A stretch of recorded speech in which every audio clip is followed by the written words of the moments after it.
अब आज फिर इसके बाद हम ऋग्वैदिक आर्यों का राजनीतिक हेडिंग डालते हैं, ऋग्वैदिक आर्यों का राजनीतिक, ये सब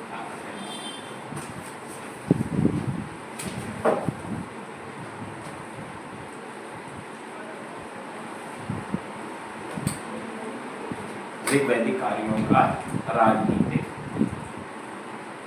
अब देखिए, जो ऋग्वैदिक आर्य थे, कबीलाई जीवन था, जैसे तमाम कबीले घूमते टहलते रहते हैं, सुना होगा आप लोगों ने।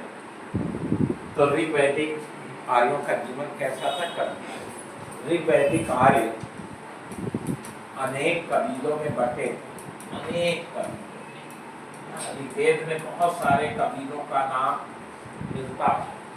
ऋग्वैदिक आर्य अनेक कबीलों में बटे थे। इन कबीलों को ऋग्वेद में जन कहा गया। क्या कहा गया? यानी जन माने होता है कबीला। ठीक है, ऋग्वेद में जो जन शब्द आया, इसकी मीनिंग क्या होगी? कबीला। तो ऋग्वैदिक आर्य जनों में बटे थे, कबीलों में विभक्त थे, और यही जन सबसे बड़ी राजनीतिक इकाई।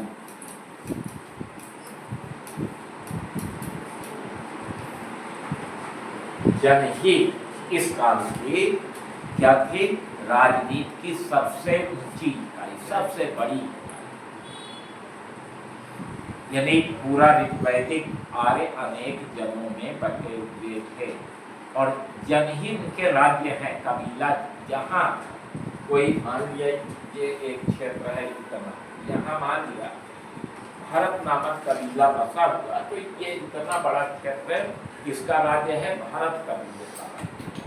ठीक है, और ये कबीला अगर यहाँ से पलायन करके यहाँ बस गया, तो 10 साल पहले भारत का राज्य ये था, भारत कबीले का, और 10 साल बाद अगर यहाँ बस गए, तो अभी यहाँ बस गए वो राज्य होगा, ये राज्य हो गया भारत कबीले। तो कि चलता फिरता कबीले क्या है? चलते फिरते हैं। तो कोई स्थायी राज्य इस काल में नहीं है, जन स्थायित्व का प्रतीक नहीं, अस्थायी राज्य है। यहाँ कबीला होगा, वही उनका राज्य होगा। तो जन सबसे बड़ी इकाई। अब जन का, हर कबीले का एक मुखिया होगा, उसी मुखिया को राजा, वेद में राजन शब्द आया है। तो हर कबीले का एक मुखिया होगा, जितने कबीले होंगे उतने मुखिया, और उसी मुखिया को क्या कहा गया? राजा। ठीक है, तो जन का जो हेड होगा वही राजा। और चूंकि ऋग्वैदिक काल में बहुत सारे कबीले हैं, तो अनेक राजा भी होंगे, छोटे छोटे तमाम कबीले, छोटे छोटे अनेक राजा। अब जो जन का मुखिया होता था, जब मुखिया मरता था, तो उसके बाद मुखिया का जो लड़का होता था, वो अपने कबीले का मुखिया बन जाता था। इसका मतलब राजा का पद, अब ऋग्वेद में कहीं ऐसा नहीं लेकिन ऋग्वेद में कहीं लिखा हो कि राजा का पद वंशानुगत होता था, ऐसा कहीं नहीं लिखा। अरे भैया, वो धार्मिक ग्रंथ है, वो कोई राजनीतिक ग्रंथ तो है नहीं कि ये सब लिखा जाएगा राजनीति लिखा। लेकिन किसी कबीले के राजा के मृत्यु के बाद उसका बेटा मुखिया बना है, सब मिल जाता है। अब क्या बताएंगे कि राजा का पद ऐसा होता था, वैसा।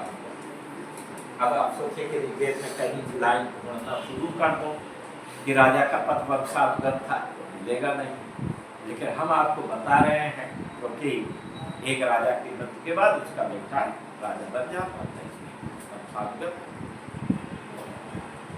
राज्य का लोकप्रिय स्वरूप अगर देखा जाए कि राज्य का लोकप्रिय स्वरूप क्या है, ऐसा कहीं उल्लेख नहीं। लेकिन क्योंकि मुखिया ही कबीले का सर्वे सर्वा होता है, मुखिया के आदेश सर्वोपरि होते थे। इसका मतलब है कि राजतंत्र में लोकप्रिय, राजतंत्र में क्या होता है कि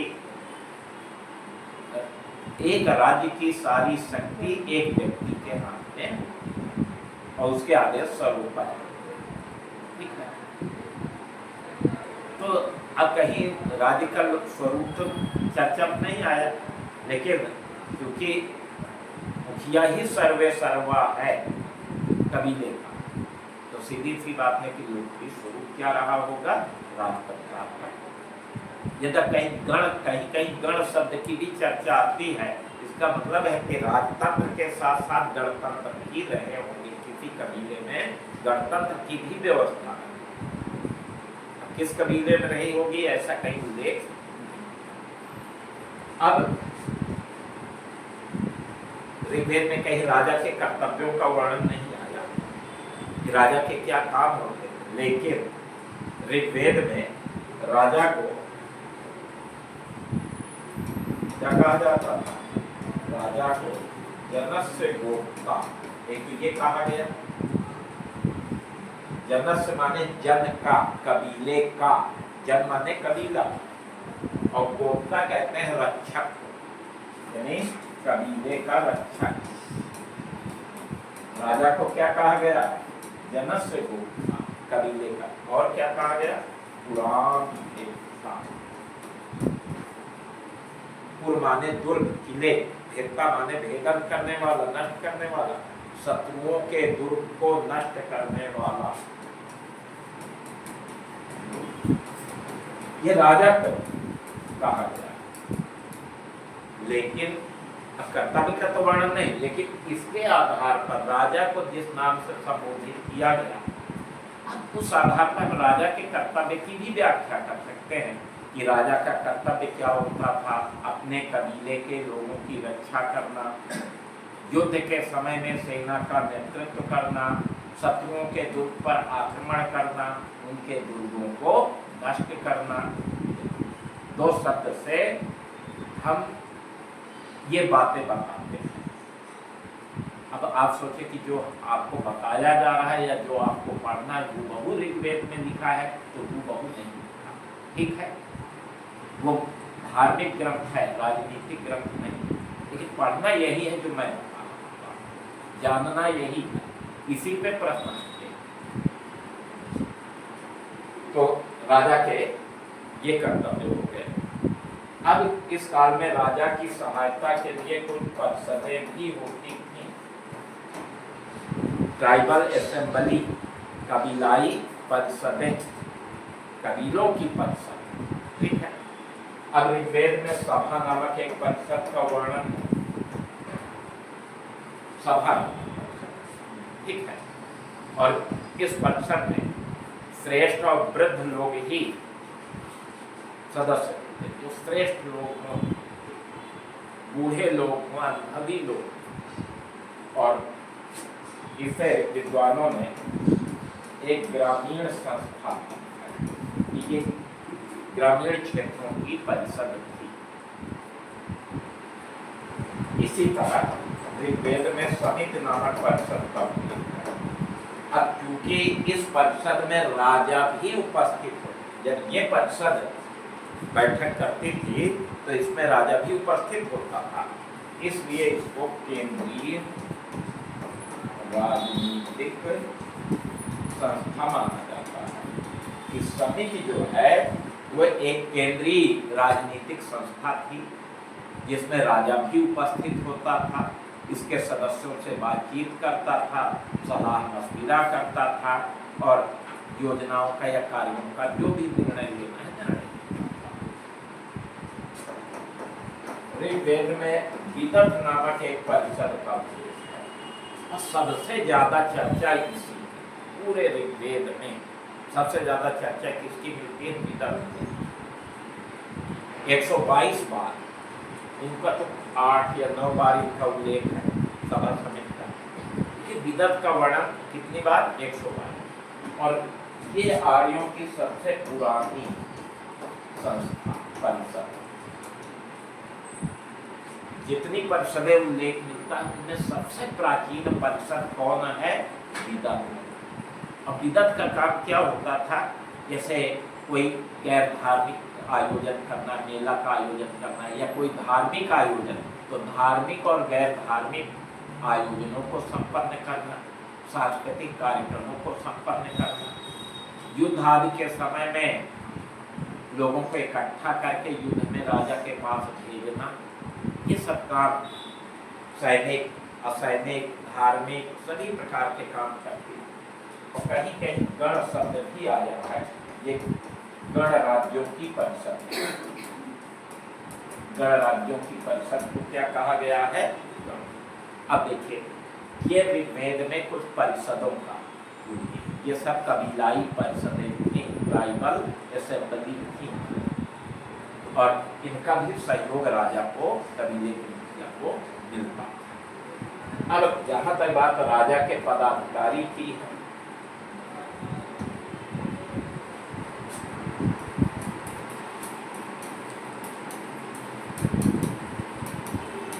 तो ऋग्वेद में राजा के पदाधिकारियों का उल्लेख है। सर महिलाओं सभी भाग, हाँ जी, सभी संस्थाओं में महिलाएं भाग लेती थी सभी में?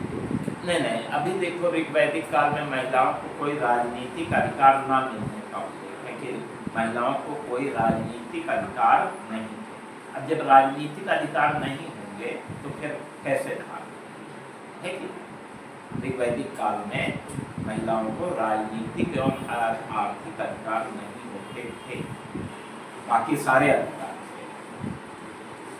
राजा के पदाधिकारियों में अगर देखा जाए तो पहले तो पुरोहित का उल्लेख है। वैसे तो पुरोहित धार्मिक कार्य करता है। पुरोहित का काम क्या होता है? धार्मिक आयोजन करना, यज्ञ कराना, प्रार्थना करना।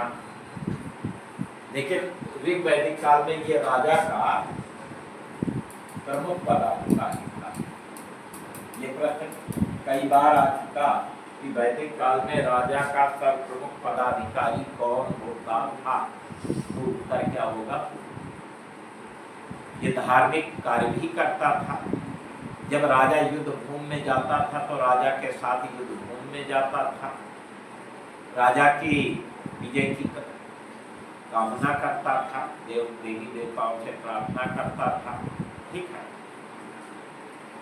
ये सब था। और ये राजा को सलाहकार भी होता था, राजा का गुरु भी होता था, ये सारा कार्य भी ये करता था। फिर सेनानी, यद्यपि इस काल में कोई नियमित सेना तो नहीं थी, लेकिन राजा को सैनिक कार्यों में कभी भी युद्ध वगैरह होता था तो कबीले के लोग सब इकट्ठा होकर चलते थे, कोई सेना तो होती नहीं थी। तो उसमें एक सेनानी नामक पदाधिकारी होता था जो राजा को इसे सैनिक कार्यों का अनुभव होता था। ये राजा को युद्ध में सहायता करता था, सैनिक कार्यों में राजा को क्या करता था? सहयोग। फिर ग्रामणी, ग्रामणी का अर्थ होता है गांव का मुखिया। ग्रामणी का शाब्दिक अर्थ क्या होता है? गांव। अब एक कबीले में तो बहुत सारे गांव के मुखिया होते हैं, लेकिन राजा के पदाधिकारी के रूप में एक ही ग्रामणी का उल्लेख है। ठीक है, अब मान लिया एक कबीले में 100 ग्रामणी हैं, तो 100 ग्रामणी अपना एक प्रतिनिधि चुन करके राजा के दरबार, ये हमारा प्रतिनिधि है, तो सारे ग्रामणी का प्रतिनिधि एक ग्रामणी बन जाएगा। ठीक है, अब इसका काम क्या होता था? गांव की समस्या राजा तक पहुंचाना और राजा के आदेशों तक आदेशों को गांव मीडिएट करना काम करता था। फिर सूट, ये रथ चलाने वालों का प्रतिनिधित्व था।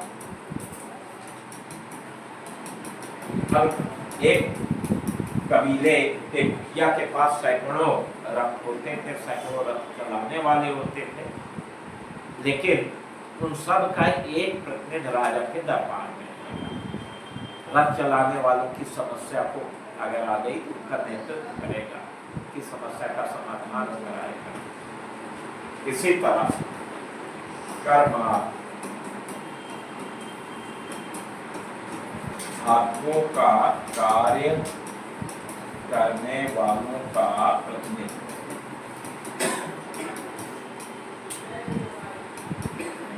तो एक राज्य में, एक कबीले के राज्य में जितने धातु का काम करने वाले लोग रहेंगे उनका एक प्रतिनिधि राजा के दरबार में, तो उसे क्या कहा जाता था? करमार। इसी तरह रथ बनाने वालों का प्रतिनिधि,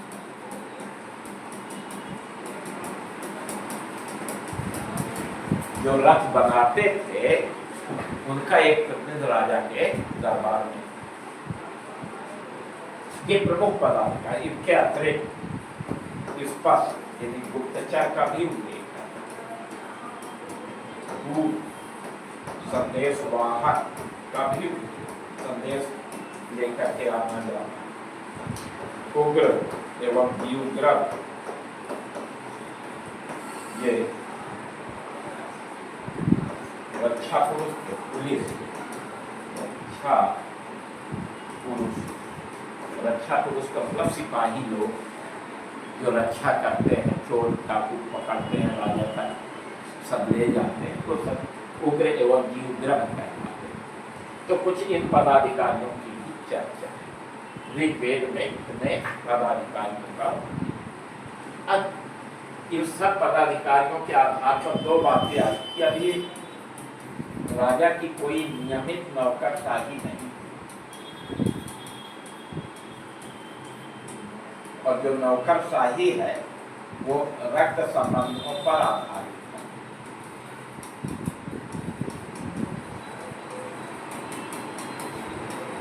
अब पुरोहित है, पुरोहित के बाद पुरोहित का लड़का वो पुरोहित हो गया, सेनानी का लड़का सेनानी हो गया, ग्रामणी का लड़का ग्रामणी बन गया, ये सब रक्त संबंधों के आधार।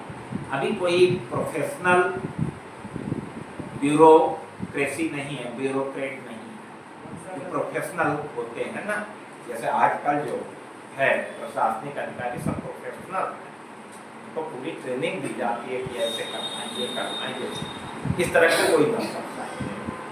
तो नियमित नौकरशाही नहीं, तभी काम चलाऊ हैं लोग, ठीक है।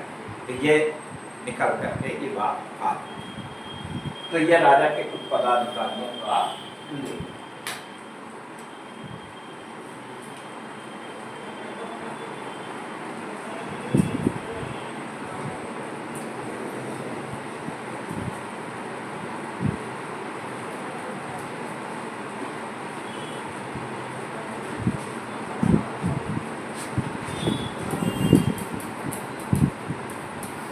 ऋग्वेद में राजस्व व्यवस्था का कोई बहुत जानकारी नहीं। अब चूंकि ऋग्वैदिक आर्य, इनका जीवन अस्थायी था, चलता फिरता जीवन, यायावरी जीवन, घुमक्कड़ी जीवन। कबीले है ना, कबीले के लोग एक जगह पे डेरा डाले, 2-4 साल तक वह डेरा पड़ा रहा, जो सब साधन जीवन यापन के कब पड़ने लगे तो डेरा उठ गया, फिर कहीं और चले गए, वहाँ बस गए, फिर 4 से 10 साल एक जगह बसे रहे। तो जीवन क्या है? अस्थायी। अर्थव्यवस्था कमजोर है, चलते फिरते जीवन की अर्थव्यवस्था मजबूत नहीं, कमजोर अर्थव्यवस्था। पशुपालन ही मुख्य व्यवसाय है। अब ऐसी स्थिति में अस्थायी जीवन और कमजोर अर्थव्यवस्था, समझिए, जहाँ ये चीजें होती हैं वहाँ नियमित कर प्रणाली का विकास नहीं हो पाता।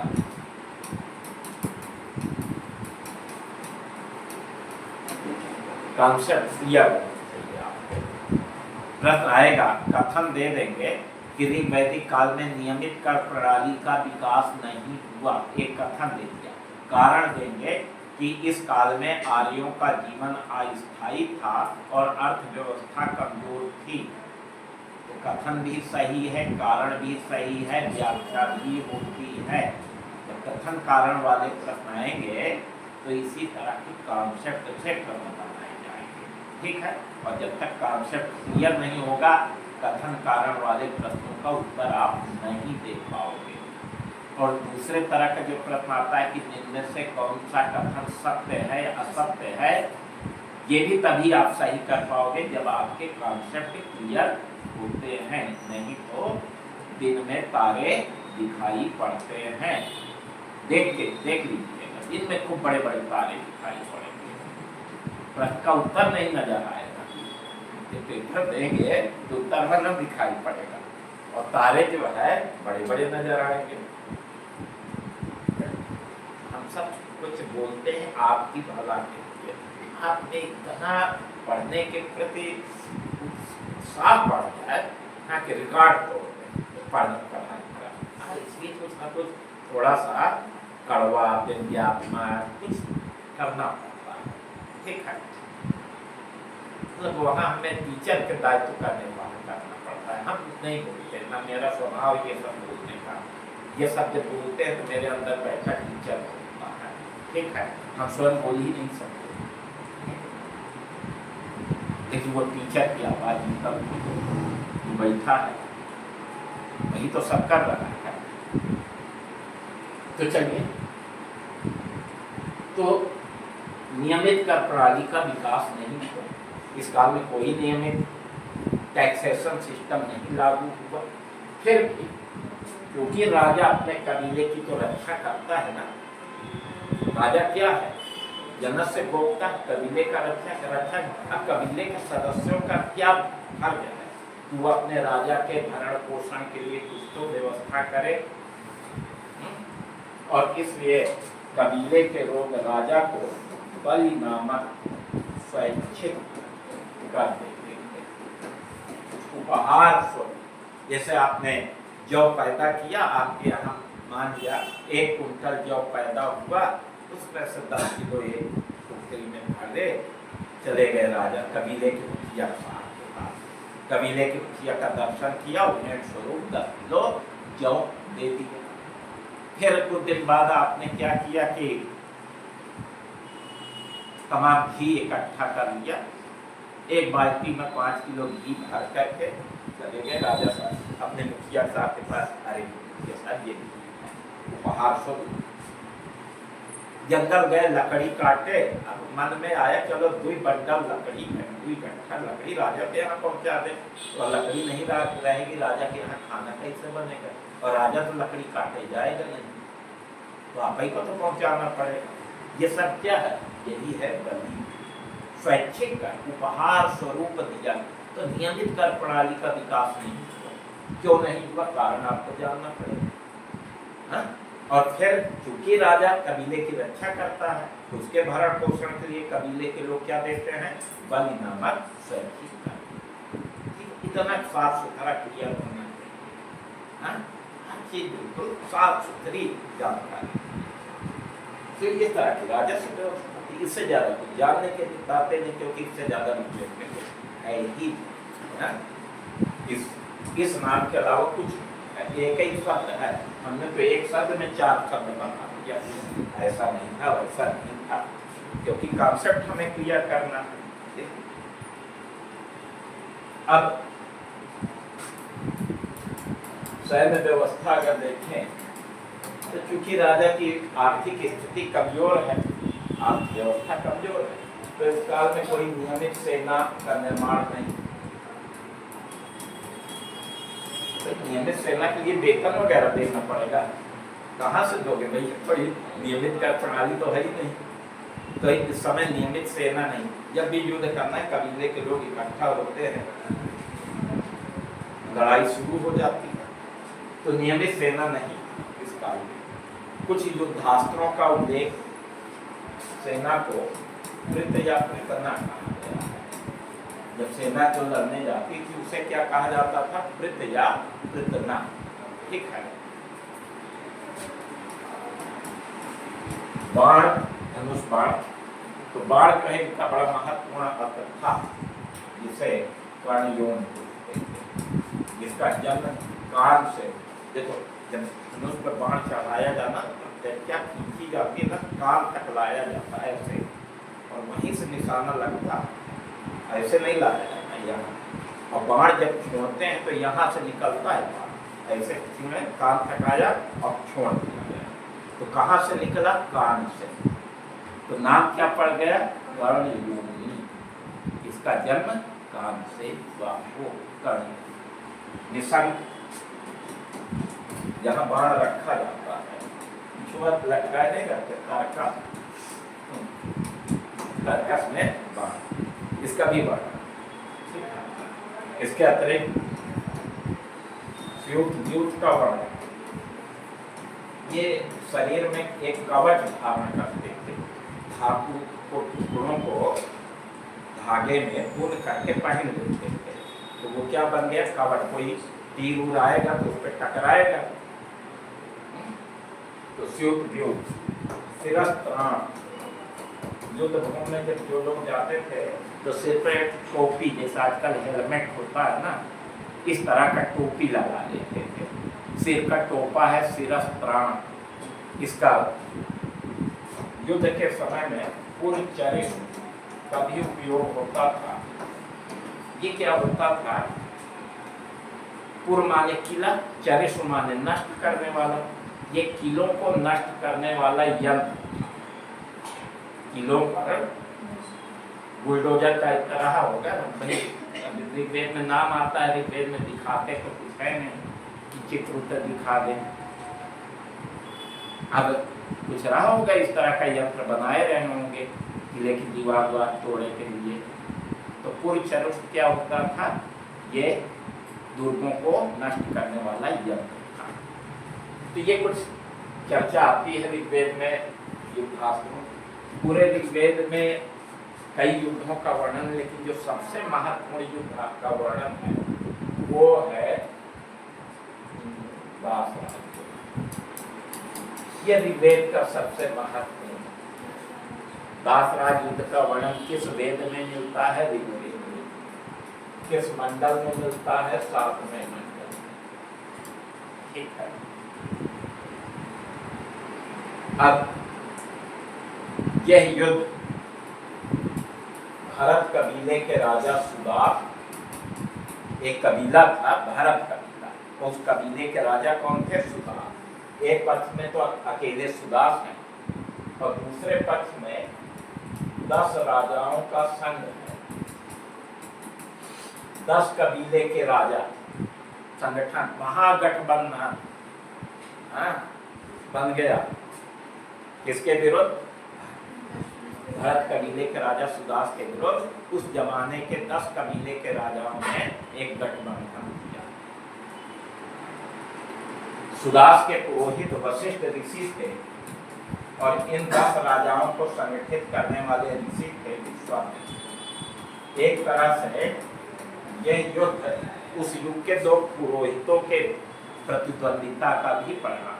वशिष्ठ और विश्वामित्र में भी प्रतिद्वंदिता चलती थी और उसके कारण ये युद्ध हुआ। ये युद्ध परुष्णी नदी के किनारे लड़ा गया। अब परुष्णी नदी वर्तमान में कौन सी है, रावी नदी।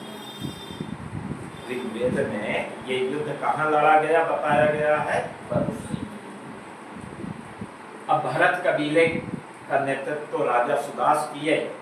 10 राजाओं का संगठन का नेतृत्व कुरु कबीले के राजा संवरण ने किया। कुरु कबीला था, ठीक है। 10 राजाओं के संघ का नेतृत्व किस राजा ने किया था, तो जो कुरु कबीला था उसके जो राजा थे, उसके जो किया था उसका नाम संवरण था, ठीक है। इस युद्ध में अनारियों ने भी भाग लिया भरत कबीले के विरोध में 10 राजाओं की तरफ से, और अनारियों का नेता भेद था। भेद के नेतृत्व में अनार्य लोग भी 10 राजाओं की तरफ से शामिल हो गए भरत कबीले के विरुद्ध युद्ध। बड़ा भीषण युद्ध लड़ा गया। अंत में राजा सुदास विजयी। 10 राजाओं का संघ हार गया। परिणाम क्या रहा, सुदास विजयी। 10 राजाओं का संघ क्या हो गया, हार गया। तो ये बहुत चर्चित युद्ध है ऋग्वेद। तो ये राजनीतिक जीवन की जानकारी मिलती है। तो राजनीति से संबंधित जो जानकारी मिलती है वो मैंने आपको समझा दिया, ठीक है। और अब दिखाने का तो समय नहीं है क्योंकि घड़ी एकदम लेक्चर और घड़ी साथ साथ चलता है, सेकंड की सुई के साथ लेक्चर, और जहाँ सेकंड की सुई पूरी हो रही है 5:59 वहीं पर लेक्चर भी पूरा हो रहा है। अब देखिए ये सब क्या रहता है कि जिस समय लेक्चर शुरू किया जाता है वो अनुभव रहता है कि इस चीज को इतने मिनट में खत्म करना है, समझाना है, उसी हिसाब से आप बिल्कुल वहीं पे जा करके पूरा कर देंगे। कभी कभी ऐसा होता है कि लंबा टॉपिक हो गया तो नहीं पूरा होता। ठीक है, कल इसको पहले लिखा करके फिर और व्यवस्थाओं के बारे में चर्चा करें।